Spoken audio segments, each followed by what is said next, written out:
I don't know anybody out there that has never been wrong, but do they get crucified as much as you and I would, or the professor, or anybody that has a little bit of a platform here? So lots of people were throwing daggers last night.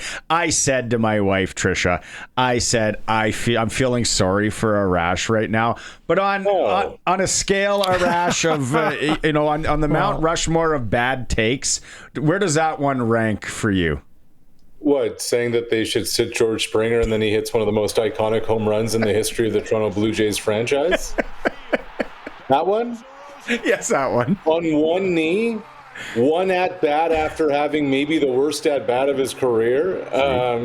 After an offense that couldn't do a thing, he brings it alive. After he just probably knocked Jose Bautista off the medal podium for biggest home runs in franchise history. I mean, that's a pretty good one, Barney. I got to say, that's quite a take. I'm going to, believe it or not, I'm going to defend Arash briefly here. Go ahead. Because George Springer, although he was still hobbled last night, he wasn't as hobbled. He looked better than the night before. Just the way he walked around, and he looked like he was in so much pain the night before on Sunday that I don't know if I don't know. I wouldn't have agreed with Arash because he's such a leader. You still have to have him in there just because he's such a vocal leader for the team. But I see where Arash was coming from, and I think he was feeling better last night. I think he was feeling better too, Don. I tell you what. Here's what else was interesting about last night's game. Last night's game was kind of a bit of a microcosm of the Blue Jays season. When you think about when spring training opened February, this is a team that won 74 ball games or something like that last year, mid-70s, high 70s. There were no expectations on the Blue Jays. Like, nobody in February or March or April or May or June thought they had a chance. 20 March, 20 April, 20 May, 20 June, 20... Then suddenly, like Canada Day rolled around, they couldn't lose for the entire month of July. They get back into the race. Yeah. So, the first half of this game, the bats do nothing. Absolutely nothing. And then in the sixth inning on October the 20th, you look up at the scoreboard, it's 3-1. Seattle's bullpen's been really good. The Blue Jay bats have been MIA. You're saying to yourself, well, it was a heck of a run. Yeah. They got this far. And then just like the regular season, out of nowhere, this lightning in a bottle, this swing to the heavens. Yeah. And, it's right there with Carter and Alomar and Bautista, and not just them, some of the great moments in baseball postseason history. So it's just incredible how sports, how October baseball, how the drama, like all of it kind of comes in. And the biggest thing of all, guys, after Game 6, after Game 5, after the debacle there, in Game 6, 8th inning onwards, last night from the jump, John Schneider wasn't messing around with his pitching. It was dial him up, go. Yeah. Yeah, it's a good point. And they were talking about that in the broadcast. And I was like, again. Can't argue with what he did last night. That's for darn sure. Brandon Little did not get loose last night, right? The Barney Shinkrich lookalike. There he is. He looks. I don't think I look. He's a lookalike for Brendan Little. I don't look at that. Look Barney. at how slim that guy is, Arash. That guy hasn't hit a Western pizza and leftovers or leftovers. Anywho, I love this, and I think Colson's going to tee this up actually for Thursday. Ryan from Vanscoy, great town, great hockey rink, by the way. He's saying I've been wanting to text this in for a while now, but it could be a laugh to replay all of your reactions on the sports cage the day after the Jays opening day loss. I think I was hard on the Jays for a while there. Well, yeah. I mean, they were a disaster the first month of the season. Like they were an afterthought. It was the best thing that probably could have happened to them that the Oilers made it to the Stanley Cup final. Yeah. And the Leafs got to Game 7 of Round 2. The Jays weren't even thought about for April, May, and June. They got hot in July. They could not lose in July. That's right. And made up so much ground, and then it was on. And because they made up so much ground, that allowed them to be in a position to buy at the deadline. So they went and got Shane Bieber, who, just happened to start Game 7. And they went out and had Louis Varland, who got a huge out in the 4th inning of Game 7. And this was in the aftermath of paying Jeff Hoffman $39 million in free agency, where he gets the last 6 outs of Game 6 and the last 3 outs of Game 7. So even without Bo Bichette, it's amazing how it all kind of unfolds and it plays out. The closer who had so many ups and downs throughout the season, the team that had so many ups and downs. Kevin Gausman gets in for an inning, the ace of that staff who really struggled in May. Yeah. In parts of June. He delivers for them. It really takes everybody. And the Blue Jays have shown that late in the season, especially in the postseason. Well, it looks, Arash, like they have such character, such togetherness. The most comebacks in games in the major leagues this year.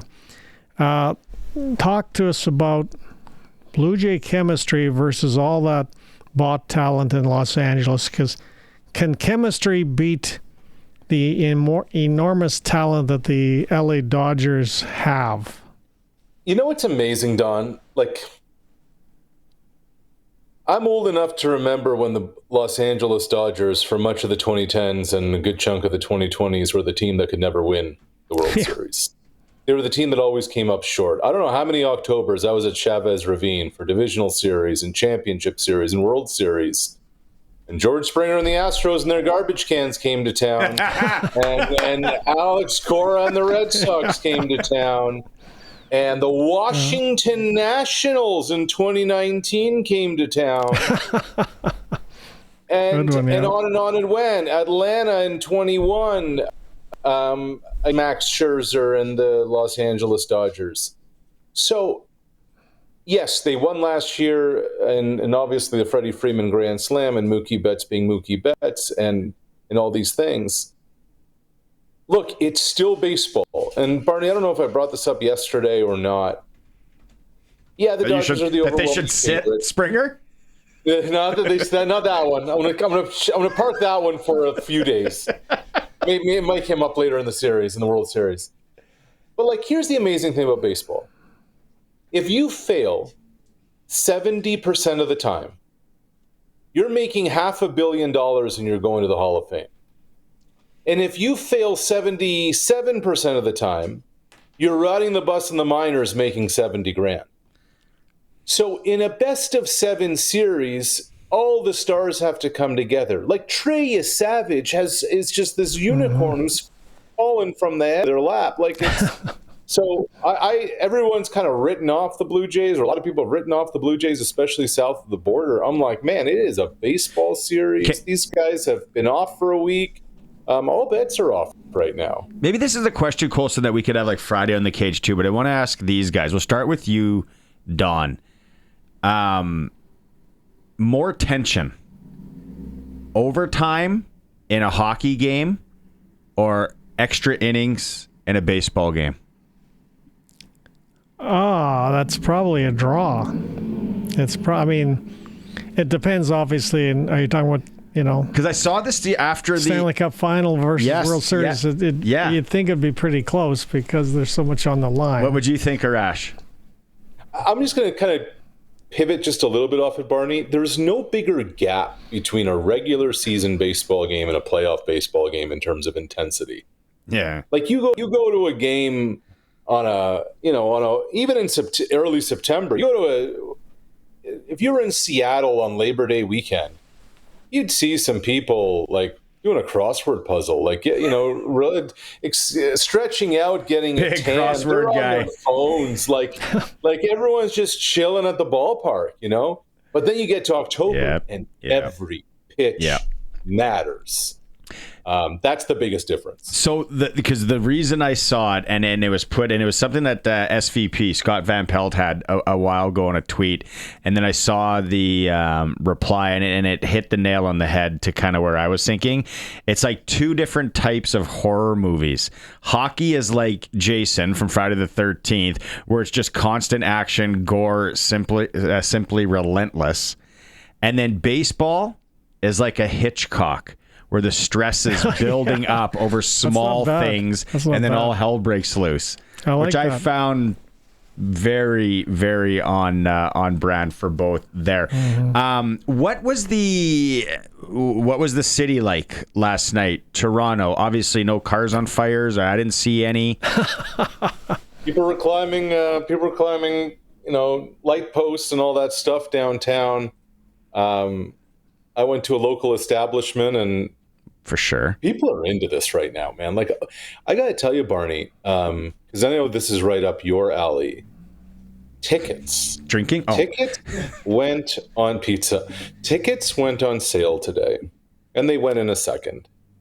The resale market right now for a pair of tickets in the lower bowl, $4,000.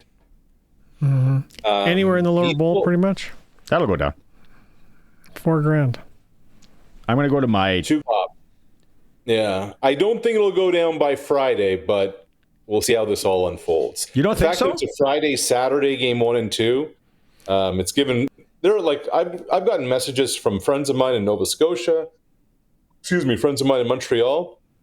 They're like, we're just coming to Toronto. We just want to be here for the weekend. We want to, scene. Soak it all in. And there are a lot of vibes right now that remind me of 2019, when out of nowhere the Raptors went on their run. Mm-hmm. And they were down hour one. Yeah, there you go. Remember the Raptors in the conference final in Milwaukee? They were down 2-zip, just like the Jays were down 2-zip to Seattle. The Raptors had their signature moment with Kawhi, the crouch in the corner in Game 7. The Blue Jays have their signature moment with George Springer hitting the home run because they didn't sit him last night. Because some idiot called him a liability. Like, it's amazing how the parallels, it's how much people want to be part of it, touch it, feel it, experience it. So it's a really neat time to be in the city. For aftermarket tickets, you could probably add $1,000 to $1,500 just because of Ohtani. Just because people want to see him after that game. Don, the opponent right now doesn't matter. It's just the Jays. It's Vladdy. It's Springer. No, that's true. But I think Ohtani still adds. I don't know, after that world's greatest baseball performance, Arash. What happens if he hits 3 home runs and has 10 strikeouts? He might, the way he's, although Schneider can't pitch to him. If he hits one, forget it. By the way, speaking of John Schneider, my former employer had him on for their radio interview today. I thought there were 2 things that really stood out. One, when it comes to the immediate with Bo Bichette, Schneider said that Bichette was at the ballpark today, that he's made significant progress, and that he's back running the bases. Guys, it wouldn't shock me if Bichette ends up as the designated hitter in this series and they activate him. What do you do with Springer, though, with Bichette? I mean, what happens with the DH? It depends on Springer's knee. I'm done talking about George's knee. But, what do they do? Well, from a roster spot standpoint, do you either drop Loperfido? Would you drop Isaiah Kiner-Falefa? It's just that Bo can't play the infield. Like, you can't change direction, twist, all those things. No, I know. He hasn't played in a game since September 6th. So that was one. The other thing that Schneider said, and I thought this was really interesting, and I think this is a great message for a lot of coaches. He said he was talking to Don Mattingly yesterday. He was on the coaching staff, and DeMarlo Hale, like 2 baseball bets. Mm-hmm. He said, it's Game 7, and they said, hey, by the way, let the players decide this thing. Oh. And that's one thing Schneider said. He said, my job managing this time of year in October is to stay out of the way, let the players decide it, to read the room and read the pulse. In the regular season, sometimes you try and force things. Sometimes you really try and thread the needle based on numbers and projections and matchups and splits and all those kinds of things. but not in October and not in a game 7. He said, my job is to stay out of the way, let the players decide it, read the room, read the pulse, go about it from there. That's what he did, and they're headed to the World Series. Let's keep a track of this, Colson, for Thursday when we talk to Arash, because I got get in price plus fees. You're about before fees $1,100-ish in LA. Chavez Ravine $762 to get in price. Let's keep track of this and see where it goes. I'm just saying, if you're a Jays fan, if you're a Jays hardo, you got to go. I said this in hour 1, Arash, and the way I live, if in a year from now, if you're not going to go, that really put me under. Like, I don't know if I can ever rebound. Don't do it. But if you can figure out a way that in a year from now, you're not really going to miss it, go and do it. Take it. I'm an experienced guy, though.